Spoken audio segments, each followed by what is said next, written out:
சொல்றாரு. புதுக்கோட்டையில் விராலிமலையில் சொல்றாரு, எடப்பாடி பழனிசாமி சாதனை சொல்லி ஓட்டு கேட்கலையான்னு. திரு ஸ்டாலின் அவர்களே, நான் ஏற்கனவே சவால் விட்டேன், இப்போ நாகப்பட்டினம் நகரத்திலிருந்து சவால் விடுறேன். அதிமுக ஆட்சியில் செய்த சாதனை பட்டியலிட்டு சொல்றேன். திராவிட முன்னேற்ற கழகம் நீங்க முதலமைச்சரான பிறகு என்னென்ன சாதனை சொல்லு விளக்குங்க, மக்கள் தீர்ப்பு கொடுக்கட்டும். அதிமுக ஆட்சி கேட்டுக்குங்க. அதிமுக ஆட்சி ஒரே வருடம் 11 அரசு மருத்துவமனை மருத்துவமனை 2011 2021 அம்மா ஆட்சி, அம்மாவுடைய அரசு 17 அரசு மருத்துவக் கல்லூரி மருத்துவமனை, 10 ஆண்டுல 17 அரசு மருத்துவக் கல்லூரி மருத்துவமனை.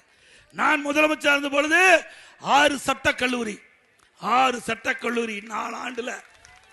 அம்மா இருக்கும்போது 1 சட்டக்கல்லூரி, 10 ஆண்டுல 7 சட்டக்கல்லூரி திறந்தோம்.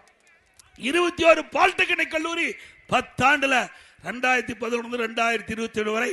அதே போல 68 கலை மற்றும் அறிவியல் கல்லூரி, 4 பொறியியல் கல்லூரி, 4 வேளாண்மை கல்லூரி, 5 கால்நடை